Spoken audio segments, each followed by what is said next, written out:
So Ethan, if you would like to introduce yourself first, if you could just say your name, your pronouns, where you're from, and why you are interested in mobilizing work.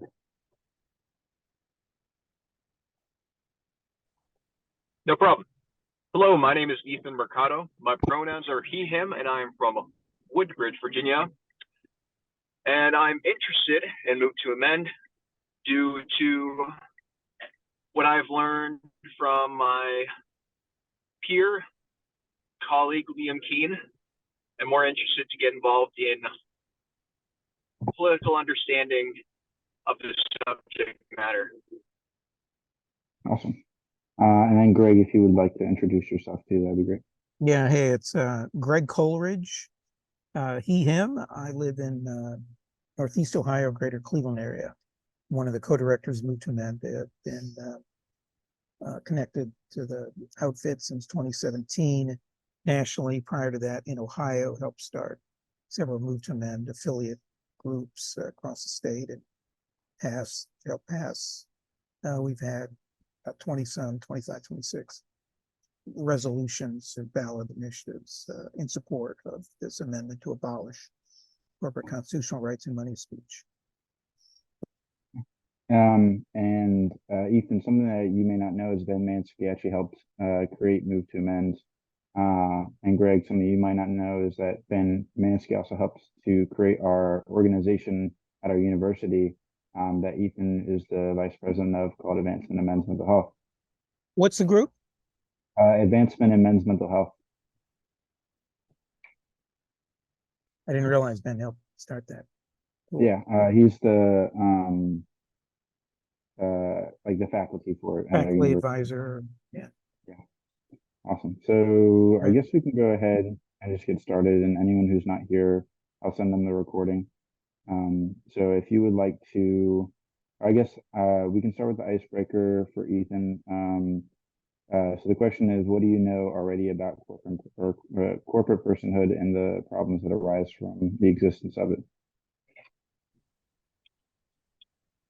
I'm unfamiliar with much that I have not heard directly.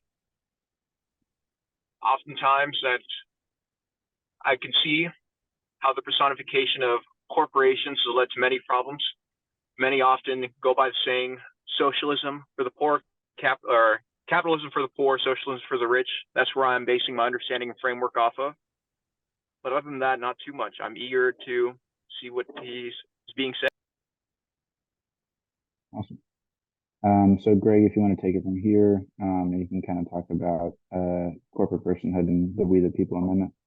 Yeah, well, I think that frame that Ethan shared is pretty spot on in terms of, and it applies to wealthy individuals, not just corporate entities. It's,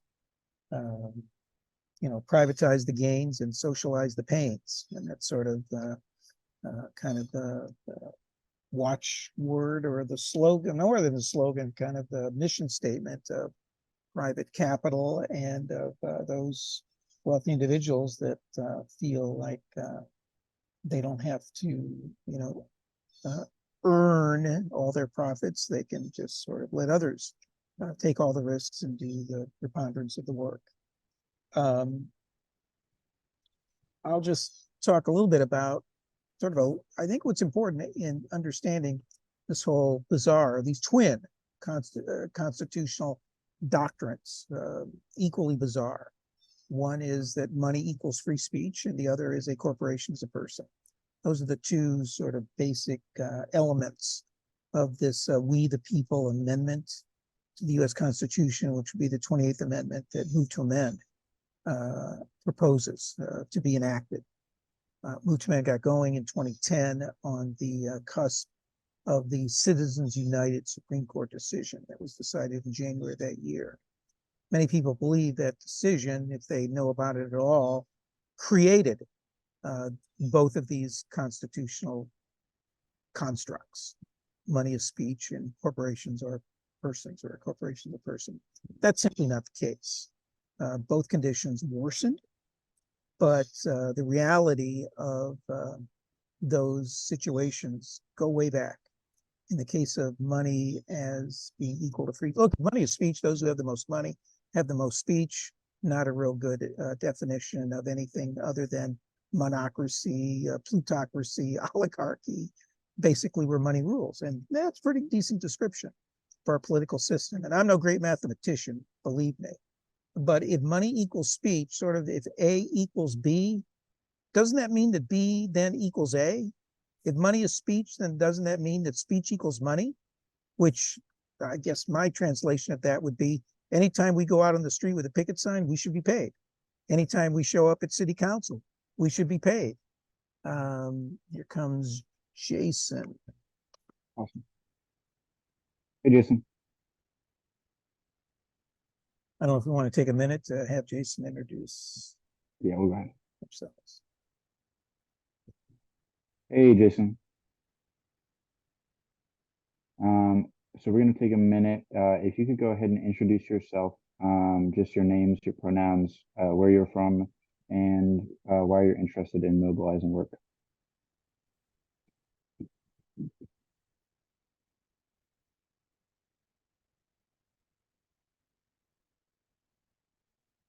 Nope, still on mute. Oh. They may be in a position that's not conducive to a good internet connection. So hopefully it'll show back on, show up again. I'll just sort of ramble on. So, you know, if money is speech, then those people who don't have money, their voices are drowned out. And that does reflect the realities in which truly the 1%, the super duper rich and corporate entities are those who don't spend money, but invest money in elections. It's an investment. And like any investment, if you're a good investor, you hope to get back more than you put in. And so why should I, if I'm a corporate CEO, invest in trying to produce a better widget when I can invest in politics to make sure that the people I've invested in will, I don't know, pass a law that gives me a tax break for producing widgets, whatever quality they are, or gets rid of my competitor, makes it more difficult for them, whoever they are, or whatever they are. So far better to invest in politics than invest in actual production in, supposedly a good market, economic equal playing field. So the notion of money equaling speech is both economically and politically disastrous in that it just gives a voice to those who have the resources to be in the arena, or with the rest of us relegated to not being heard, our needs not being met, our communities not being served. With the disproportionate impact does it not have on low-income people, people of color, students, seniors, people without the means to invest in politics. The second bizarre note, and that goes back to the 1970s, not Citizens United in 2010, but 1976, a Supreme Court decision called Buckley versus Vallejo. That's when this whole nonsense of money being defined as free speech began. So that's that bizarre doctrine, the one. The other is this notion that a corporation is a person with constitutional rights that were never intended. Go and look up anywhere, everywhere in the Constitution. You will not find, any mention of corporations at all in having any sort of presence, any sort of rights at all, because they weren't intended to be. Now, look, Constitution is far from a perfect document, right? I mean, we the people have never been all the people, never, from day one. Was only an effort to try to substitute the sovereign king with rich white guys, in which white male property owners were the sovereign, and they're the ones and the only ones that basically had rights. So at the formation of the country, only about 8% of the population really had full rights to vote and to be able to demonstrate their needs, their wants, and to exert power. The rest of people have been trying to drive themselves into the Constitution ever since. People of color, women, people now of different sexual orientation, and disabled people, you name it, across the board, differently able across the board. But the one thing they got right, they got a few things right, not all that many, but a few things. One of them was this fear of corporate entities being as powerful as they are. And that's because the revolution was not just against the king, but it was against the king's military arm, redcoats, but also against the king's economic/political arms, crown corporations. So at the time of the revolution in this country, you had these entities that were given permission by the King of England to do the king's business, both economic and political, this side of the Atlantic. The Massachusetts Bay Company, the Carolina Company, the Virginia Company, the Baltimore Company. These were entities, corporate entities, that were given not rights, but privileges by the king to, basically vacuum up resources, transfer those resources back to Great Britain. So they did, they were involved in trade and all that sort of economic stuff, but also political. They had the power to tax, they had the power to, draft people, they had political power. And so, the guys that were behind the revolution that, wrote the Declaration of Independence, Constitution, they said, hey, no way are we going to allow these entities to have the power, the governing power, not just economic power, but governing power. They aren't going to govern. And they didn't put that governing power in the hands of the federal government, i.e. in the Constitution, but the states. So it was at the state level, because remember, the first Constitution was the Articles of Confederation. So it was the state level that created corporations by state legislatures, one at a time for a specific purpose, with no rights, but only privileges that could be granted, but also could be taken away if those companies exerted too much power and went beyond the stated purpose of the charter. So the charter was equivalent to a license, just as, you may know people who are professional people who have licenses to do business, lawyer, doctor, engineer, whatever. That's what a corporate charter was, a license that was defined very specifically by state legislators to do whatever it was, to build a road, a dam, whatever. And if they decided, I don't know, to go into banking, sorry, that ain't in your charter. And if you try to do that, we're going to revoke the charter and you're going to go out of business. And that happened scores of times for decades. All of that's been obliterated from sort of the narrative that what we learned. Hey, I didn't learn any of this stuff at school.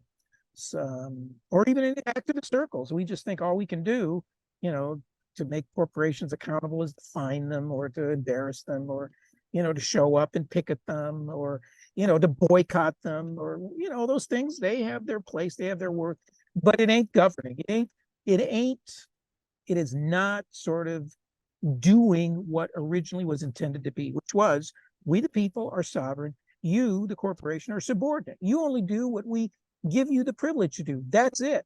If you decide to do whatever you want to do on your own, that you decide with your board of directors or whatever, sorry, that goes beyond your charter, it's going to be revoked because we the people are in charge. Again, incomplete, we the people being, relatively speaking, only a few of the people. But still, that was a step toward real democracy. Companies didn't like all that democratic muscle flexing. They sought to escape democratic control. And one of the ways they chose to escape that was to shift decision-making from the state level to the federal level. Another was to shift decision-making from the legislative arena to the regulatory apparatus. So the first regulatory agencies were created with the blessing of corporations, namely the railroad corporations, the Interstate Commerce Commission. But one of the other ones was to shift decision-making from the legislative arena to the judicial arena, to the courts. And thus, voila, the courts anointed beginning in the 1880s. Again, not 2010, not Citizens United, but back in the 1880s, beginning with this decision that said a corporation is a person with equal protection under the law rights that was intended under the 14th Amendment to protect only formerly enslaved people. But it got hijacked, perverted, corrupted, usurped. And so it's been going downhill ever since with over a century of courts, not elected, not intended, but with working in consort with corporate agents, corporate attorneys to nod, nod, wink, wink, we're going to give you protections against the people, against the public. From protecting the health, safety, and welfare to where, we can elect better people, we can elect better, we can pass better laws, we can have better regulations. But as long as, you have these constitutional decisions that now equate money as speech, and now a person, a corporation is a person, man, that's a lot of protections, it's a lot of shields, and it makes the ability to sort of legislate and do things in an ever narrowing box within the sort of the legislative sphere, the regulatory sphere, and the electing public official sphere. We can elect all the progressives, Bernie and whoever else on the Green Party and wherever else, but they're stuck in only being able to do very few things because you got this noose of corporate constitutional rights and money being defined as free speech that preempts locally passed laws, right and left, that tries to raise the minimum wage, tries to get rid of fracking, tries to even, ban plastic bags. You can't do it because if you try to do it, the companies will go from the local level where the, gun control, trying to, just sort of narrow, I mean, even never mind trying to ban assault weapons, just trying to legislate that people need to register. I mean, when stuff gets passed or tries to get passed at a local level, that stuff gets preempted either at the state level legislatively, or they go to court and saying that's violating my First Amendment right, 14th Amendment right, Fourth Amendment, Fifth. There's a whole slew of them that we can send links to. But that's the crux of the issue and where we're at today in terms of being in this really declining democratic sphere. And the only other thing I'll say is that, we're up against all these crises. Yeah, damn, you just look around. Yeah, there's a environmental crisis that's getting worse, worse by the day, social crisis, economic crisis of all sorts of ways. But fundamentally, overarching or undergirding it is a democratic crisis, a constitutional crisis. That if you're not seated around the table making decisions, and we aren't making the decisions right now, all that's been usurped, preempted, dare I say, trumped by the corporate crowd and the well-to-do people. If you aren't seated around the table, you're likely to be on the menu. And my friends, we have been on the menu for a long time, unless you're part of the 1% in corporate crowd. And it ain't going to change unless we abolish all forms of corporate constitutional rights and money as speech, which is what the We the People Amendment is trying to do. Sorry to go on for so long. Yeah, okay, that was great. And kind of the goal on a more narrow level that I'm asking help from is to get Jerry Connolly to co-sign this amendment, which would do all the things that Greg just said. And basically all that's really going to consist of from anyone participating in this project is just to attend a meeting with a staffer or potentially Jerry Connolly himself. And before that meeting, there would be a preparation meeting, basically just training for that meeting and having all the points and information. But yeah, that's pretty much all the information that we have right now. And we'll continue to be in contact, and thank you for showing up, and anyone who's watching the recording, contact me with any questions. And Ethan, do you have any questions for either of us? No, all good. Well understood. Awesome. Thank you. All right. Thank you very much, Greg. I will see you on Can I just say one Thursday. other thing real quick, which is, people may be intimidated by the notion of, well, I don't know this stuff well enough to be able to go and talk to an aide to Connolly or to Connolly himself and all. Well, that's baloney, because probably now you know more than what Connolly knows in terms of the history. Now we got into this mess because right now these people, they tend to think that what's going on is inevitable, irreversible. We can't do anything. It's like the tides. Forget it. It's sort of all we can do is nibble around the edges, which is baloney. This was a planned and definitive and intentional, deliberate effort to create these two doctrines. And what has been intended and intentional can be unintended and reversed. And basically showing up at this meeting is to tell your story, to speak from the heart or speak from whatever issue you're moved by or organizations you may be connected with, what issues you're trying to move and how that's impacted negatively by big money in elections and corporate rule. Yeah, perfect. All right. Thank you very much, Ethan, for showing up. Greg, I'll see you on Thursday. And appreciate both of you coming up. Thanks so much. Be well. You too.